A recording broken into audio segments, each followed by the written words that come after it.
The year is 1453. The location is Constantinople.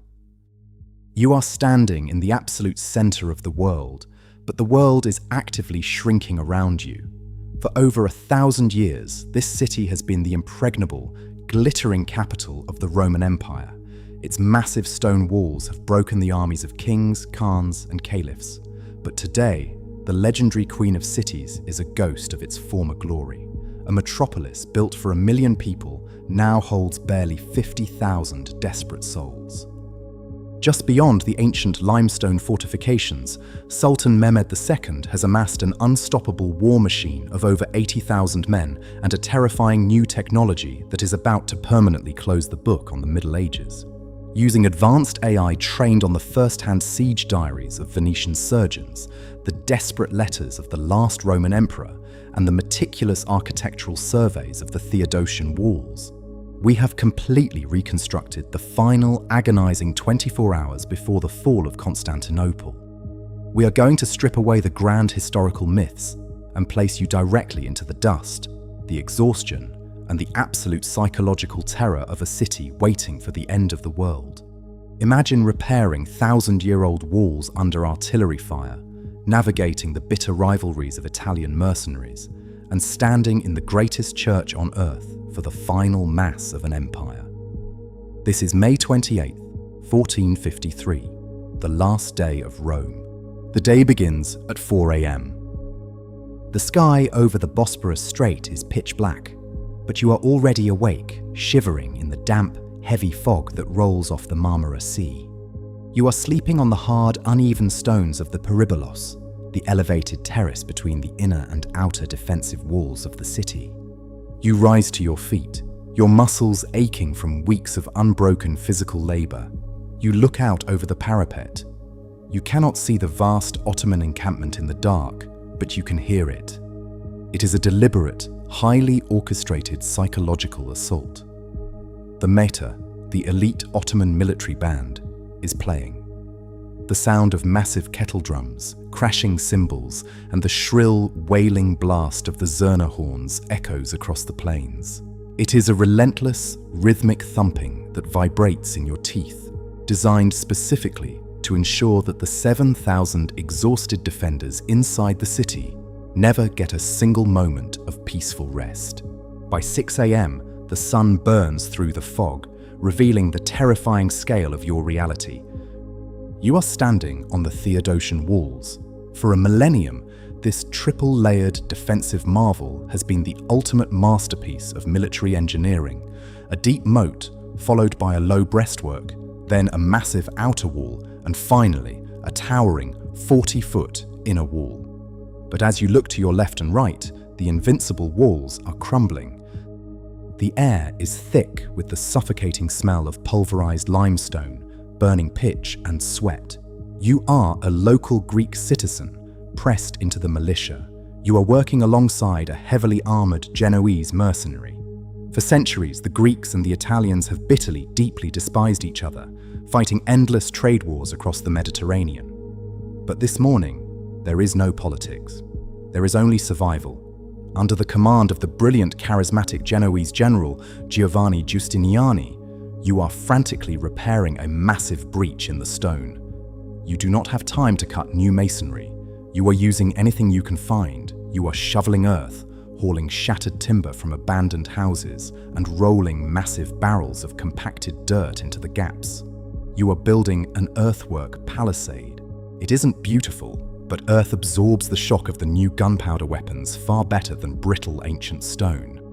By 10 a.m., the relentless, frantic repair work halts. A deep, chilling horn sounds from the Ottoman lines. You drop your shovel and press your back flat against the inner wall. You cover your ears and open your mouth to protect your eardrums from the pressure wave. A mile away, the Sultan's artillerymen are firing the Basilica. It is a super cannon designed by a Hungarian engineer named Urban. It is over 27 feet long, cast from solid bronze. When it fires, the explosion is so massive it shakes the earth for miles around, sending a dense, blinding cloud of thick white smoke into the sky. Seconds later, a terrifying, low-pitched whistling tears through the air. A stone ball weighing over 1,000 pounds slams into the outer wall a few hundred yards down from your position. The impact is a deafening, localized earthquake.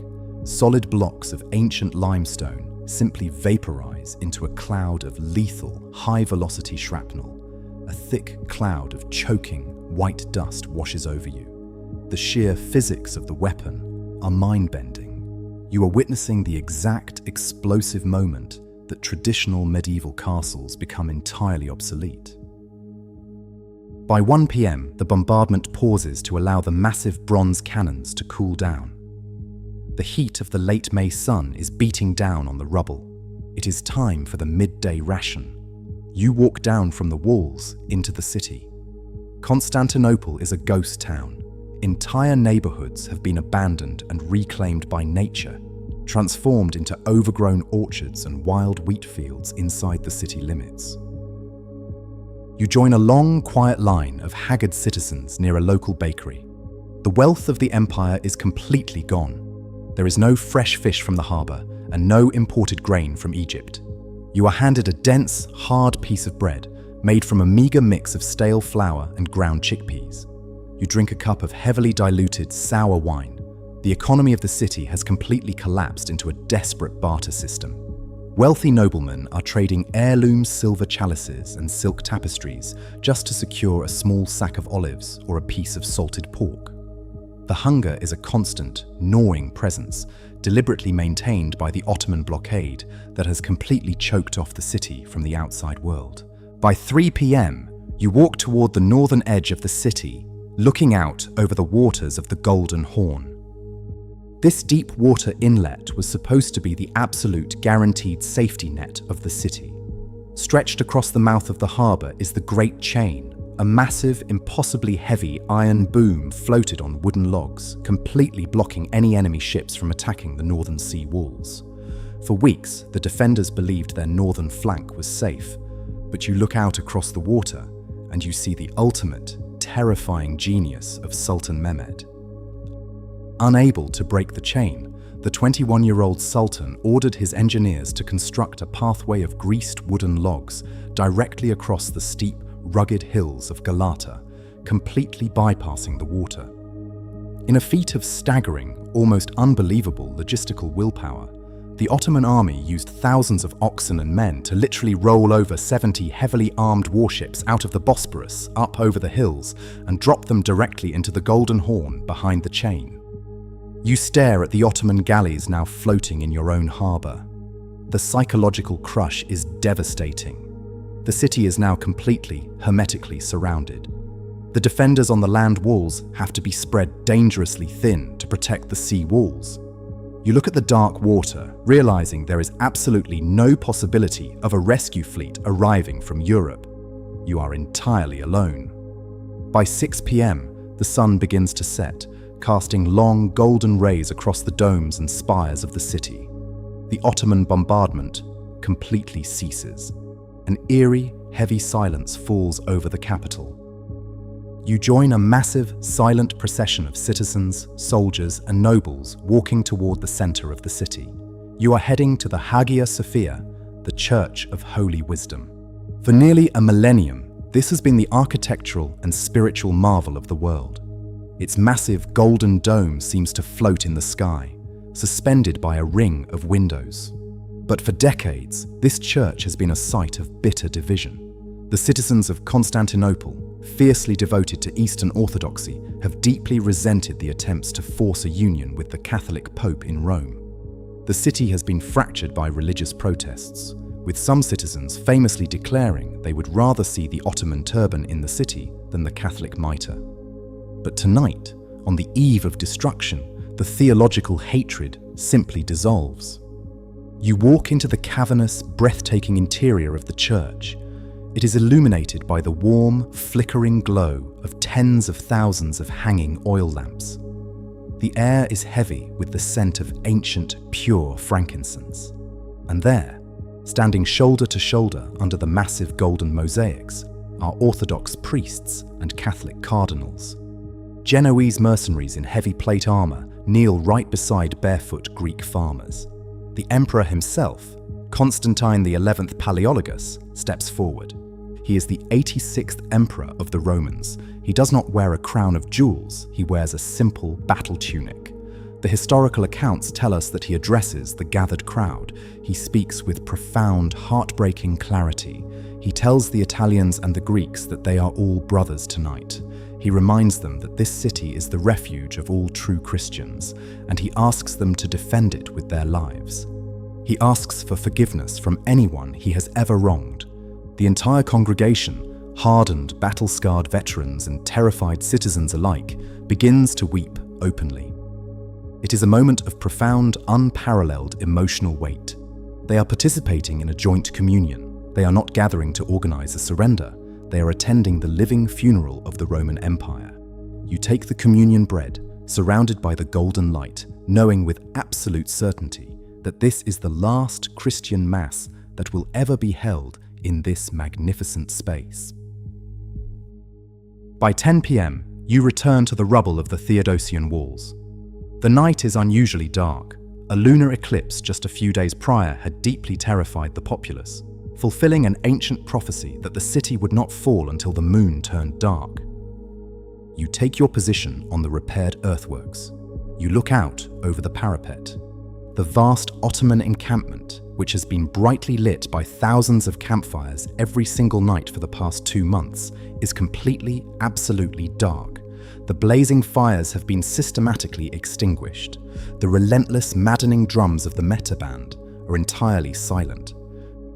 To an untrained eye, it might look as though the enemy has packed up and left, but you and the veteran commanders know exactly what this suffocating silence means. It is the terrifying, highly disciplined calm before the storm. Sultan Mehmed has ordered his troops to rest and prepare. Tomorrow morning, at the very first crack of dawn, the final, all-out general assault will begin. They will not stop until the walls are breached. You sit on the cold stone, sharpening the edge of a heavy iron spear. You look down the line of the wall. You see the Genoese commander Giustiniani quietly inspecting the barricades.